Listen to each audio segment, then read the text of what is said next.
స్పందన నీవే కదా, విశ్వమంత నీ నామము గణనీయము, విశ్వమంత నీ నామము గణనీయము.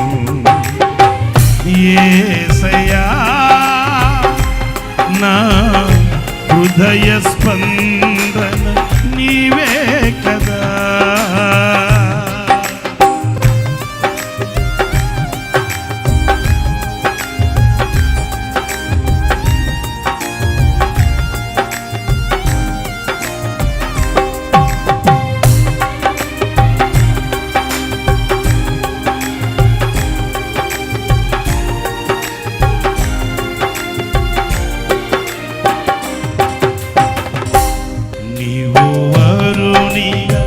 విచ్చేయు వేళ నా తలపుల పంట పండునే,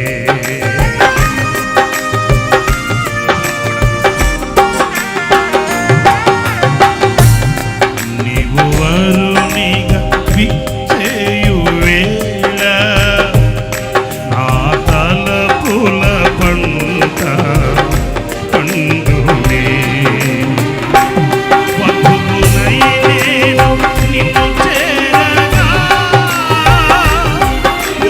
యుగాలు నన్నేను కొలువనే, వధువునై నేను నిన్ను చేరగా, యుగ యుగాలు నన్నేను కొలువనే, యుగ యుగాలు నన్నేను కొలువనే. యేసయ్యా నా హృదయ స్పందన నీవే కదా.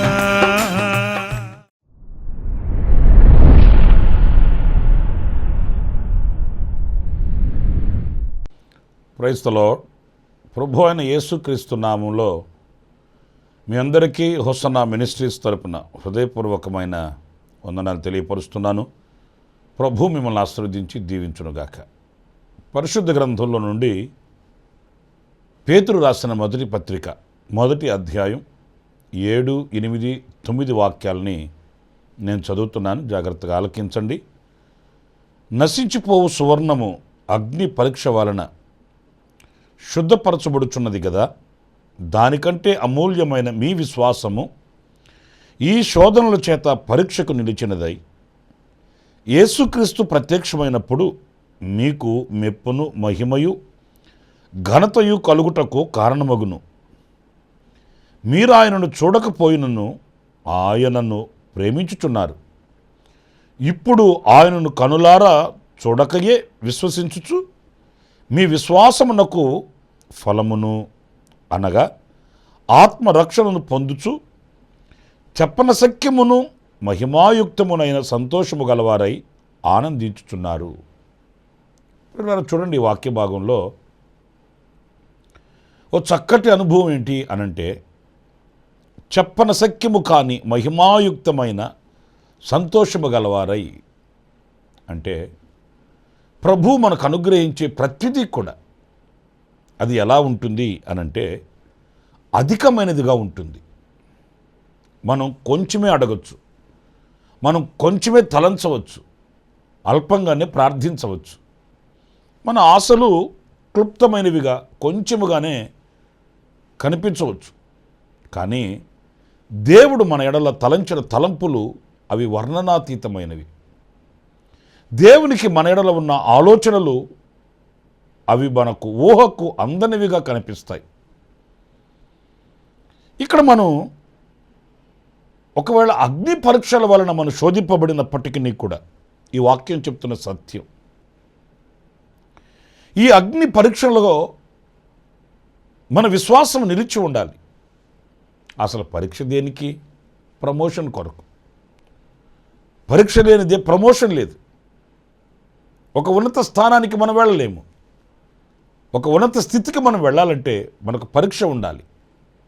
ఏంటి ఆ పరీక్ష అనంటే, గతం ఏమి మనం నేర్చుకోగలిగాము, ఎలా మనం దేవునితో నడవగలిగాము, ఎలా విశ్వాసపు జీవితాన్ని కాపాడుకోగలిగాము, ఓ పరీక్ష మాకు కావాలి.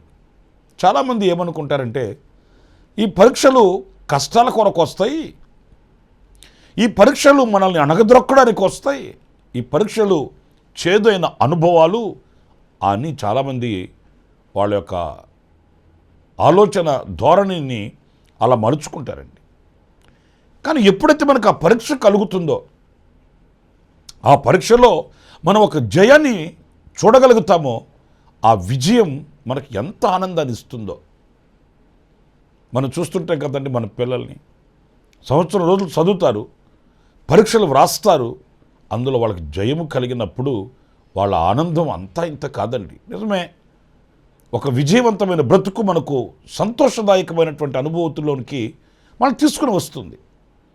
అలాగే మనము అగ్ని పరీక్షల వలన పరిశోధింపబడుతున్నప్పుడు ఈ విశ్వాసాన్ని మనం కాపాడుకునే వారమే అయితే, ప్రియులారా, ఈ 9వ వాక్యంలో మనం గమనిస్తాం కదండి, చెప్పనశక్యము కాని మహిమాయుక్తమునైన ఆనందం. అంటే ఇక వర్ణించడానికి ఊహకు అందనంత మహిమాయుక్తమైన సంతోషం అట. ఈరోజు మనిషికి ఈ సంతోషమే కరువైపోతుందండి. ఆస్తులు ఉంటున్నా సంతోషంగా ఉండలేకపోతున్నారు, అంతస్తులు కట్టుకున్నా సంతోషంగా ఉండలేకపోతున్నారు, మిద్ది మేడల్లో జీవిస్తున్నా కూడా సంతోషంగా బ్రతకలేకపోతున్నారు. తాత్కాలికంగా యాంత్రికంగా సంతోషాన్ని కొని తెచ్చుకుంటున్నారండి. అక్కడికి వెళితే సంతోషం ఉంటుందట, ఇక్కడికి వెళితే సరదాగా ఉండొచ్చట, ఇలా చేస్తే సంతోషంగా ఉండొచ్చట, ఏదో అద్దెకు తెచ్చుకుంటున్నట్లు యాంత్రికంగా బ్రతుకుతున్నటువంటి అనుభవాల్ని మనం చూస్తున్నాం.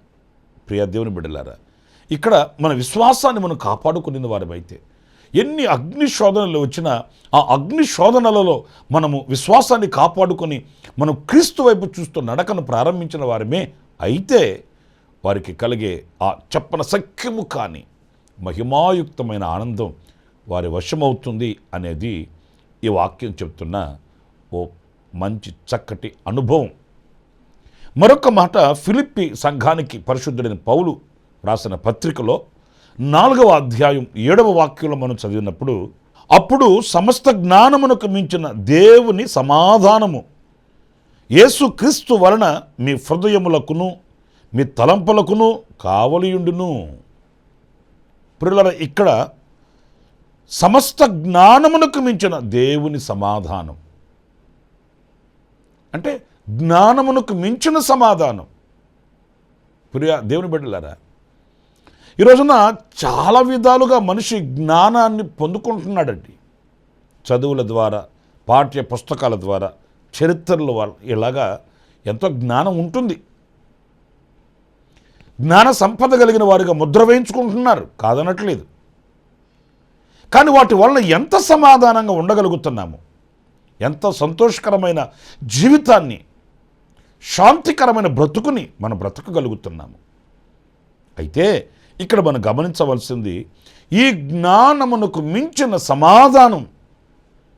ప్రియమైన వారలారా, ఈరోజు సమాధానకరమైన బ్రతుకు ఎందరు బ్రతుకుతున్నారు?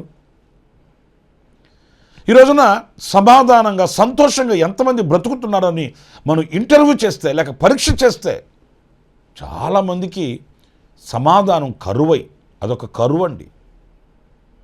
పిల్లలు ఉంటున్నారు, ఆస్తులు ఉంటున్నాయి, ఉద్యోగాలు ఉంటున్నాయి, లోకంలో ఎన్ని ఉండాలనో అన్ని సంపాదించుకుంటున్నారు. కానీ హృదయానికి గుప్పెడు గుండెకు సమాధానం ఉండట్లేదండి. ఎన్నో అలజడులు, కుటుంబాలలో అసమాధానకరమైనటువంటి ఛాయలు, ఉదయాన లేచినది మొదలుకొని మరలా మరణమనే పడక యొద్దకు వెళ్ళేంత వరకు కూడా ఎన్నో కలవరాలు. కుటుంబీకులలో కానివ్వండి, ఉద్యోగాలలో కానివ్వండి, వ్యవసాయాలలో కానివ్వండి, చేతి పనులలో కానివ్వండి, ఈ రోజున మనిషి హృదయం అసమాధానంతోనే దినాన్ని ముగిస్తుంది అనే విషయానికి మనం ఎదురు చెప్పలేమండి. ఈ సమస్త జ్ఞానమునకు మించిన దేవుని సమాధానం యేసు క్రీస్తు వలన మీ హృదయములను మీ తలంపులను కావలియుండును. అంటే యేసు క్రీస్తు వలన మనకు ఈ సమాధానం కలుగుతుందట. మరి దేని మూలముగా మనకు సమాధానం కలగదండి? నెమ్మదిగా, విశ్రాంతిగా, ప్రశాంతంగా బ్రతకలేమండి. ప్రియులారా, సమాధానం లేని బ్రతుకు ఎంతకాలం బ్రతికితే ఏముంది? గంజి తాగినప్పటికీ కూడా, లేక ఒక చిన్న పూరి గుడిసెలో మనం బ్రతుకుతున్నప్పటికీ కూడా, ఎప్పుడైతే సమాధానం కలిగి ఉండగలుగుతామో ఆరోగ్యంగా కూడా మనం బ్రతకగలుగుతామండి. ఈరోజు హృదయంలో ఉన్న ఆ తలంపులను బట్టి, హృదయంలో ఉన్న ఆ కాఠిన్యతను బట్టి ఈరోజు మనిషికి ఆరోగ్యం ఉండట్లేదు, సమాధానం ఉండట్లేదు. పడుకున్నా నిద్ర పట్టట్లే, తింటున్నా వంట పట్టట్లే, బ్రతుకుతున్నా సంతోషంగా బ్రతకలేని ఒక దౌర్భాగ్యమైన పరిస్థితులు ఏలుబడి చేస్తున్నాయండి. కనుక యేసుక్రీస్తు మూలాన సమస్త జ్ఞానమునకు మించిన సమాధానం మనకు లభ్యమవుతుంది, మనకు దొరుకుతుంది. ఈ సమాధానం మనం కోరుకోవాలి. సమాధానకరమైన బ్రతుకుని మనం అపేక్షించాలి. మనం ప్రార్థించేటప్పుడు ఎన్నో కోరుకుంటుంటాం, ప్రార్థించేటప్పుడు ఎన్నో మనవులు చేస్తుంటాం, ఎన్నో విషయాల నిమిత్తం ఆయన సన్నిధిలో కన్నీరు కారుస్తుంటాం. కానీ ఉన్నా లేకపోయినా, తినకపోయినా నేను సమాధానంగా బ్రతికితే చాలు, సమాధానకరమైన బ్రతుకు నాకు కావాలని ఎంతమంది కోరుకోగలుగుతున్నారు? నా ప్రియులారా, ఈ మాటలు వింటున్నాను. నీవు దేవుని సమాధానం నీ హృదయాన్ని ఏలుకోవాలని, ఏలుబడి చేయాలని, నీ హృదయాన్ని కావలి ఉండాలని ఆశించవలసిన అవసరం ఎంతైనా కూడా ఉంది. మరొక మాట, ఎఫెసీ సంఘానికి పరిశుద్ధుడైన పౌలు రాసిన పత్రిక 3వ అధ్యాయం 19వ వాక్యాన్ని చదివితే, జ్ఞానమునకు మించిన క్రీస్తు ప్రేమను తెలుసుకొనుటకు తగిన శక్తి గలవారు కావాలననియు ప్రార్థించుచున్నాను. ఇక్కడ జ్ఞానమునకు మించిన ప్రేమ. నిజమే, అసలు ఈ జగత్తుకి పునాది ఏంటి మనం తలంచుకుంటుంటాము? ప్రేమ. దేవుని వాక్యం చెబుతుంది, ప్రేమ లేనివాడవైతే నీవు వ్యర్థుడవు అని వ్రాయబడి ఉందండి. అయితే ఇక్కడ జ్ఞానమునకు మించిన క్రీస్తు ప్రేమను అంటే దేవుడు మనల్ని ఎంత ప్రేమించాడు. మనం ఎప్పుడు చదువుతుంటాము, దేవుడు లోకాన్ని ఎంతో ప్రేమించను, ఎంతో అంటుంటాం, కానీ ఎంత ప్రేమించాడో ఏనాడు కూడా ధ్యానించమండి. కొంతమంది వాక్యం వింటారు, ఏ వాక్యం చెప్పారండి అని అంటే, భలే చెప్పాడండి అంటారు. ఏం చెప్పాడో చెప్పలేరండి. ఆ రీతిగానే దేవుడు లోకాన్ని ఎంతో ప్రేమించను అని చెప్తారు. ఎంత ప్రేమించాడు, నా స్థితి ఏంటి, నా గతి ఏంటి, ఒకప్పుడు నా పరిస్థితి ఎలా ఉన్నది, నా ప్రభు నన్ను ప్రేమించి, ఆకర్షించి, రక్షించి ఈ క్షమభిక్షను పెట్టబట్టియే కదా ఈ పునాది మీద, క్రీస్తు అనే బండ మీద నిలిచి ఉన్నాను అని ఏనాడు కూడా ఆ ప్రేమను తలంచరండి. ఆ క్రీస్తు మన ఎడల కనుపరిచిన ఆ ప్రేమ, క్రీస్తులో మనకు దొరికిన ఆ క్షమ, ఇవన్నీ లోతైన అనుభవాలలో మన హృదయాన్ని ఆధ్యాత్మికమైనటువంటి ఎత్తుల్లోనికి తీసుకుని వెళ్ళే అమూల్యమైన అనుభవాలండి. క్రీస్తు ప్రేమను మనం తెలుసుకోవాలట. ఆ క్రీస్తు ప్రేమను తెలుసుకున్నటకు శక్తి గలవారము కావాలని దైవజనుడు పౌలు ప్రార్థిస్తున్నాడట. నిజమే, ఏదో తాత్కాలికంగా ప్రేమించడం కాదండి, ఏదో వాక్యాన్ని బ్యాడ్జీలాగా రాసుకోవడం కాదు, వాక్యాన్ని గోడలకు రాసుకోవడం కాదు, బైబిల్ పట్టుకొని దేవుని మందిరానికి రావడం కాదు. మన హృదయంలో ఆయనకి ఎంత స్థానం ఇచ్చి ఉన్నాము చూడండి. మనము ప్రేమించే వారిని ఎప్పుడు మర్చిపోలేము, మాటికి జ్ఞాపకం చేసుకుంటుంటాం. మరి ప్రభుని ప్రేమించి నీవు ఎంత ఆయనను జ్ఞాపకం చేసుకుంటున్నావు? నీ జ్ఞాపకాలలో ఆయన ఎంతవరకు నిలిచి ఉన్నాడు? ఆదివారమేనా, లేకపోతే పండుగ రోజులు మాత్రమేనా, లేకపోతే కష్టాలు వచ్చినప్పుడా, లేకపోతే సుఖం కలిగినప్పుడా, లేకపోతే అనుక్షణం నీ జ్ఞాపకాలలో ఆయన రూపం మెదులుతుందా? నీవు ఆయన వాస్తవంగా ప్రేమిస్తే, వాస్తవంగా ఆయనను స్నేహిస్తే, ఆయనను గూర్చిన జ్ఞాపకాలు నీ మదిని ఆధ్యాత్మికమైన లోతుల్లోనికి తీసుకుని వెళ్తాయి. నాకు కొందరు తెలుసండి, ఎప్పుడు సమయం దొరికినా వాళ్ళు దేవుని మాటలు చదువుతూ ఉంటారు. అప్పుడే అర్థమవుతుంది వారు దేవునిని ఎంత ప్రేమిస్తున్నారు అనేది. ఏ చిన్న సమయం దొరికినా మోకరించి ప్రార్థన చేసుకుంటారు. అప్పుడే అర్థమవుతుంది వాళ్ళు ఎంత ప్రభువుని ప్రేమిస్తున్నారు. ఎందుకంటే మనము బాగా ప్రేమించే వారితో మనం ఎలా మాట్లాడతామండి? సంవత్సరానికి ఒకసారి, పండుగ వచ్చినప్పుడు, కష్టం వచ్చినప్పుడు, నష్టం వచ్చినప్పుడు, అప్పుడా? లేదు. ఎప్పుడు మనం ప్రేమించే వారితో సంభాషిస్తూ ఉంటాం. మరి ఈ మధ్య మనకు సెల్ ఫోన్లు బాగా చేరువైపోయాయి కదండి. గంటకి ఫోన్ చేసి మాట్లాడతారు, అర్ధగంటకి ఫోన్ చేసి మాట్లాడతారు. ప్రతి 10 నిమిషాలకి కూడా తాను ప్రేమించే వ్యక్తితో ముచ్చటించుకునే వాళ్ళు లేకపోలేదండి. మరి ప్రభువుని ఎంత ప్రేమిస్తే మనం ఎంతగా ఆయనతో సంభాషిస్తున్నామో, ఎంతగా ఆయన సన్నిధిలో గడుపుతున్నామో, ఆయనను ఏ స్థితిలో మనం ప్రేమిస్తూ మరి విశ్వాసాలు మనం చెప్పుకుంటున్నాం, ఇవన్నీ ప్రశ్నలు కాదంటారా? ప్రేమిస్తున్నామని చెప్పుకోవడం కాదు, ఆయన కొరకు త్యాగం చేయగలిగిన వారమై, ఆయనతో సహవాసం కలిగిన వారమై, ఆయనతో బంధం కలిగిన ఆధ్యాత్మికమైన విలువలు మనకున్నాయా? నా ప్రియ సహోదరులారా, మనల్ని ఎవ్వరూ ప్రేమించలేదు. దేవుడు, మన ప్రభు అయిన యేసుక్రీస్తు మన కొరకు ప్రాణం పెట్టాడు. ఆయనకున్న లోకాన్ని తండ్రితో కూడా ఉండుట విడిచిపెట్టకూడని భాగ్యం ఎంచుకొనక ఆయన దిగి వచ్చాడు. మన కొరకై దాసుని స్వరూపం ధరించి మన కొరకై ఆయన సిలువను మోసాడు, ప్రాణం పెట్టాడు, పునరుద్ధానుడై తిరిగి లేచాడు. మరి అంత చేసిన దేవునిని మనం ఎంత ప్రేమిస్తున్నాము? తాత్కాలికంగానా, లేక శాశ్వతంగానా, గాఢంగానా, లేకపోతే ఏదో అవసరాల కొరకై ప్రతిఫల అపేక్ష కలిగిన వారమై మనం ప్రేమిస్తున్నామా అనేది మన ప్రశ్న వేసుకోవాలి. నేను 3 విషయాలు మీతో చెప్తూ వచ్చాను. 1, చెప్పనసఖ్యము కాని మహిమాయుక్తమైన సంతోషం. 2, సమస్త జ్ఞానమునకు మించిన దేవుని సమాధానం.